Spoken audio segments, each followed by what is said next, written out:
Kalau kita berbicara tentang ekspor dan impor, pasti saya yakin kalian semua sudah tidak asing lagi termasuk saya. Sebetulnya ekspor dan impor ini apa sih teman-teman? Ya, ekspor dan impor ini merupakan suatu kegiatan atau perdagangan internasional yang biasanya dilakukan oleh satu ataupun banyak negara. Biasanya, ekspor dan impor ini bisa berupa barang ataupun jasa. Nah, selain itu, ekspor dan impor ini juga memiliki yang namanya keunggulan dan kelebihan, teman-teman. Di antaranya adalah devisa negara kita yang meningkat dan juga tersedianya banyak peluang kerja. Mungkin saya dapat menyebutkan 2 poin saja. Untuk lebih lanjutnya akan disampaikan oleh teman saya. Yang pertama akan disampaikan oleh Adnan Hussein. Baik teman-teman, kita langsung masuk ke pembahasan berikutnya mengenai tren dan tantangan terkini tentang ekspor dan impor barang. Seperti yang kita ketahui bahwa ekspor dan impor di Indonesia maupun di seluruh dunia mengalami dinamika yang naik turun. Kementerian Keuangan menyajikan data terkait data ekspor dan impor. Baik teman-teman, kita langsung saja masuk ke tabel yang ada di samping saya di sini. Bisa kita lihat di sini 2018 berwarna hijau dan tahun 2020 yang berwarna ungu ini terdapat nilai ekspor impor yang lumayan sangat rendah di tahun itu sebesar 10 miliar US dollar. Dapat disimpulkan dari tabel tersebut bahwa nilai ekspor dan impor Indonesia mengalami surplus sebesar 33 bulan setelah bulan Januari. Artinya bahwa setelah nilai terendah tersebut Indonesia dapat bangkit hingga 33 bulan berturut-turut. Dan di sampingnya ada tabel ekspor dan impor juga. Di sini diketahui bahwa di tahun 2023 Indonesia mengalami penurunan. CNBC menyatakan bahwa nilai ekspor dan impor di Indonesia mengalami penurunan yang lumayan di tahun 2023. Lalu apa sih yang membuat Indonesia mengalami penurunan di kinerja ekspor dan impor? Di sini ada 3 faktor. Faktor yang pertama, karena konsumsi pemerintah yang mengalami kontraksi sebesar 3,8% dibandingkan tahun sebelumnya. Ini dikarenakan pergeseran gaji ke-13 dari tahun sebelumnya.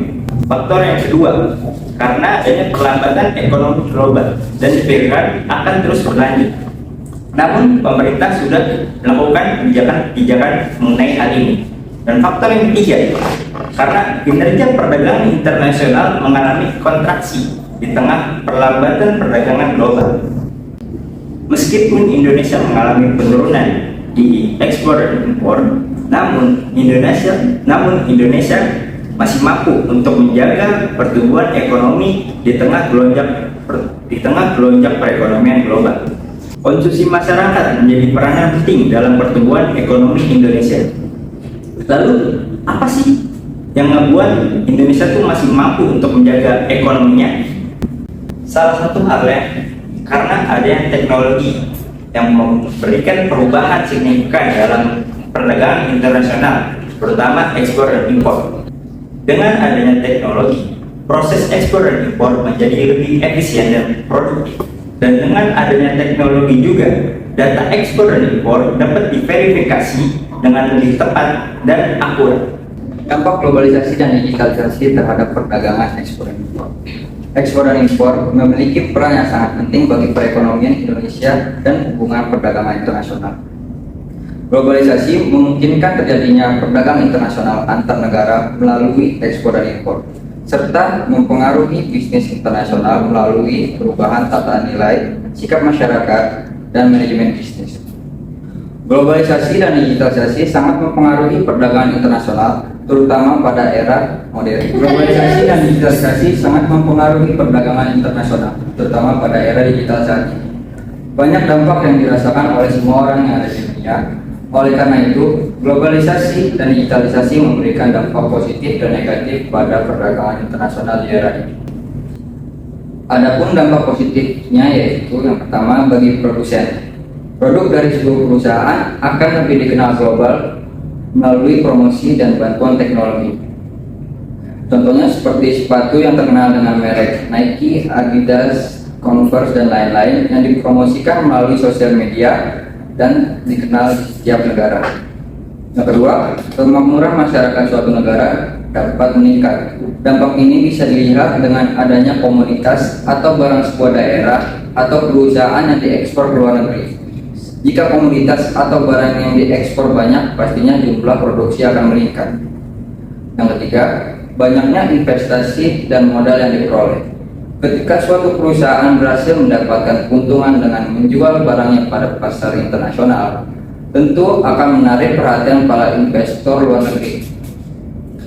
Karena para investor akan menginvestasikan dan memberi sedikit modal untuk lebih meningkatkan produk barang atau barang yang dijual.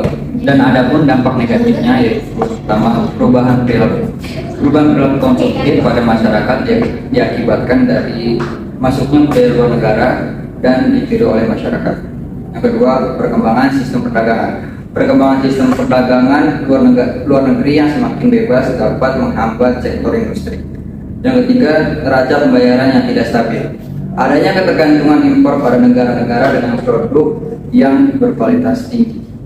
Di sini ada dampak digitalisasi pada perdagangan internasional. Yang pertama itu ada nilai ekonomi digital. Pada tahun 2015, nilai ekonomi dapat mencapai 3,5 triliun US dollar atau 4% dari PDB dunia. Hal ini menunjukkan betapa pentingnya peran teknologi dalam perekonomian global. Yang kedua, ada persaingan yang ketat. Persaingan ketat ini yaitu seperti e-commerce yang memungkinkan produk masuk ke antara negara dengan mudah.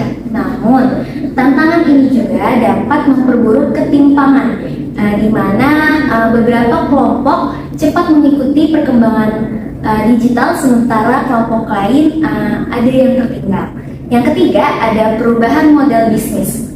Model bisnis tradisional berdasarkan pada apakah produk adalah barang atau jasa serta perbatasan yang mereka lewati.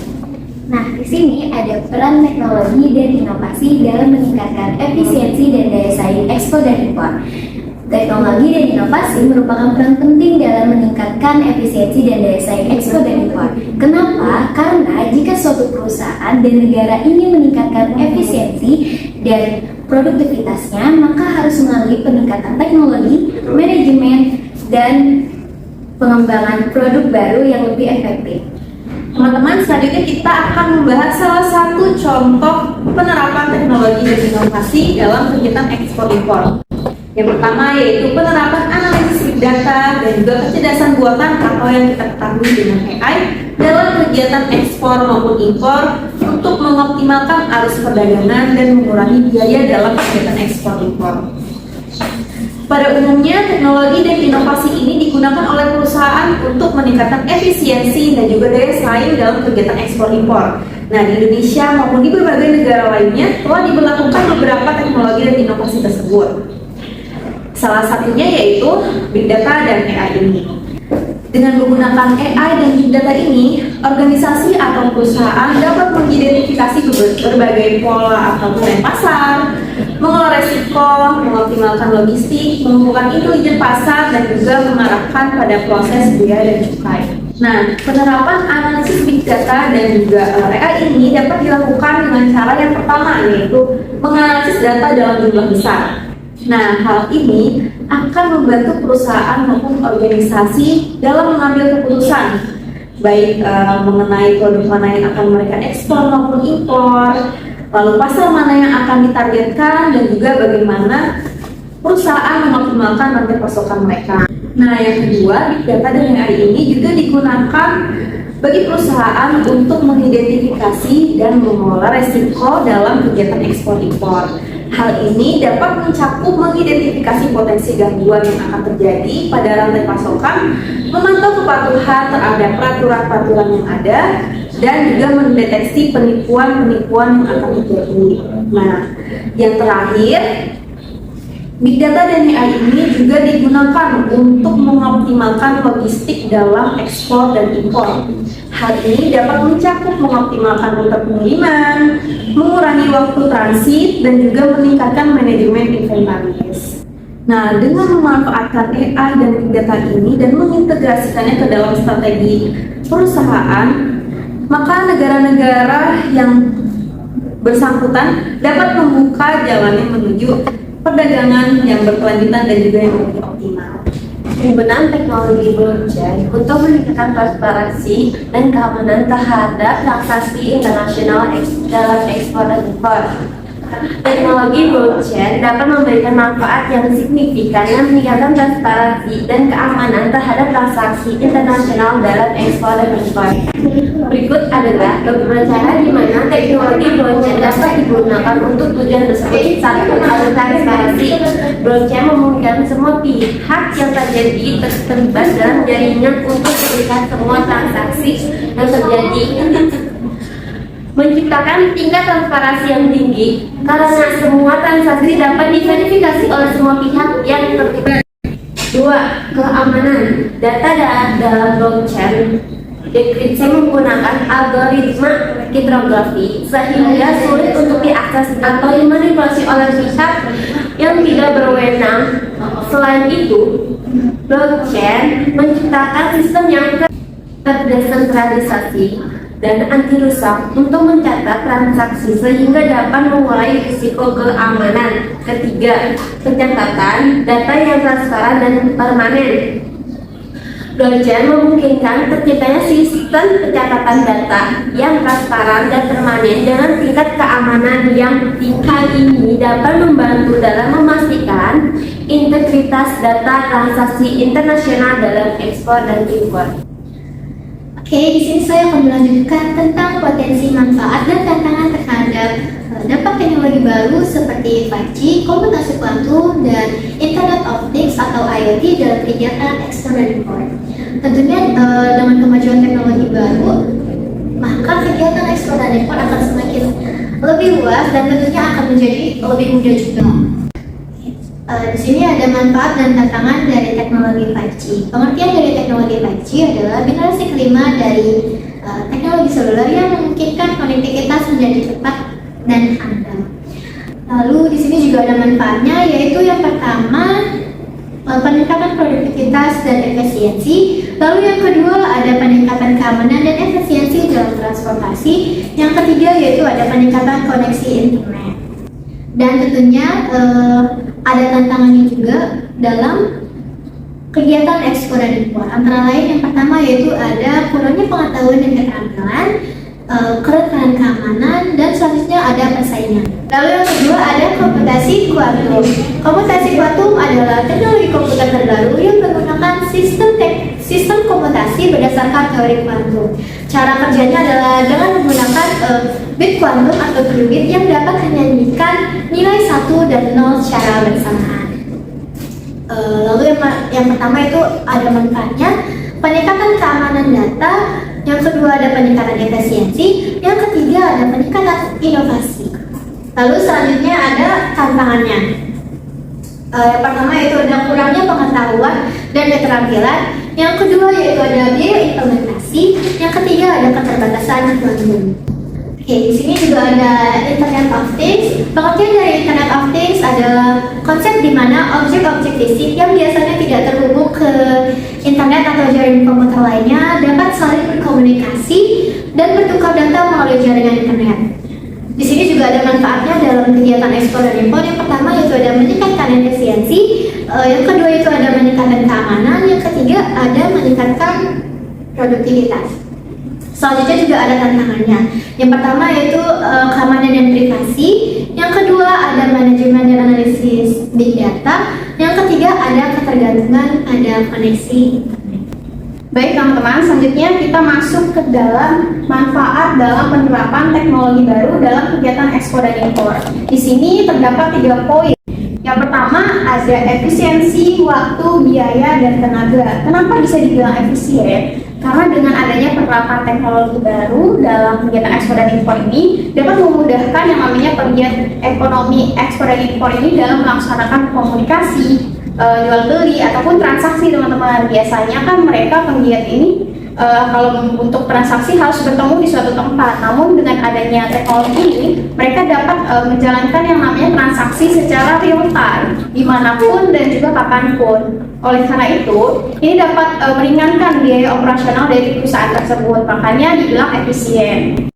Nah, teman-teman, yang poin kedua itu standar peningkatan hidup, yaitu di mana seperti kita ketahui bahwa kita sekarang berada di reformasi industri 4.0, di mana kita dimanjakan oleh kecanggihan teknologi. Kita menjalankan kegiatan kita semua sudah efektif dan juga mobilitas itu sudah mudah sekali teman-teman. Yang biasanya kita bekerja secara manual, tapi sekarang kita bisa bekerja secara robotik istilahnya, jadi efisien gitu. Pokoknya di masa ini kita benar-benar diberi yang namanya kemudahan akan bekerja, berpendidikan dan juga tentunya untuk bertransaksi juga. Yang ketiga, ada peningkatan pendapatan negara. Seperti yang saya sudah jabarkan di awal, bahwa pendapatan negara itu dapat meningkat dengan adanya kegiatan ekspor dan impor. Terlebih lagi, di dalamnya ada yang namanya teknologi terbaru, di mana suatu negara dapat meningkatkan pertumbuhan ekonominya lewat devisa negaranya. Jadi, itulah keunggulan atau manfaat dari teknologi baru yang ada dalam kegiatan ekspor dan impor. Selanjutnya, nggak afdol dong kalau kita cuma ngomongin manfaat, pasti kita juga harus ngomongin yang namanya tantangan. Segala sesuatu pasti ada yang nggak enaknya, jadi kita selanjutnya bahas tentang tantangannya. Nah, selanjutnya kita masuk ke dalam tantangan yang harus dihadapi dalam penerapan teknologi baru dalam kegiatan ekspor dan impor.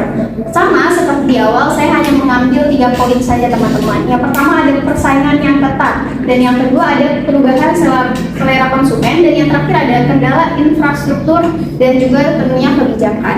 Nah, ini merupakan 3 poin yang harus diperhatikan dan juga menjadi kerjaan rumah yang harus dibenahi oleh para penggiat ekspor dan impor untuk dapat bersaing di kancah negara dan juga tentunya untuk pemenuhan selera konsumen, teman-teman. Nah, ini poin yang harus sangat diperhatikan. Kesimpulan yang kita dapat ambil bahwa Indonesia pernah mengalami yang namanya penurunan ekonomi, tapi Indonesia dapat mengatasi hal tersebut dikarenakan dengan adanya kegiatan ekspor dan impor. Dengan adanya penerapan teknologi baru ini, Indonesia dapat survive dari yang namanya penurunan pertumbuhan ekonomi, dan juga ini semua melibatkan yang namanya teknologi baru. Jadi teknologi baru ini sangat berpengaruh untuk yang namanya pertumbuhan ekonomi Indonesia. Baik teman-teman semua, mungkin sampai di sini presentasi kami kali ini. Semoga presentasi kami kali ini dapat membawa manfaat dan juga menambah ilmu kita tentang kegiatan ekspor dan impor. Mungkin kurang lebihnya mohon maaf. Wabillahi taufiq wal hidayah. Wassalamualaikum warahmatullahi wabarakatuh.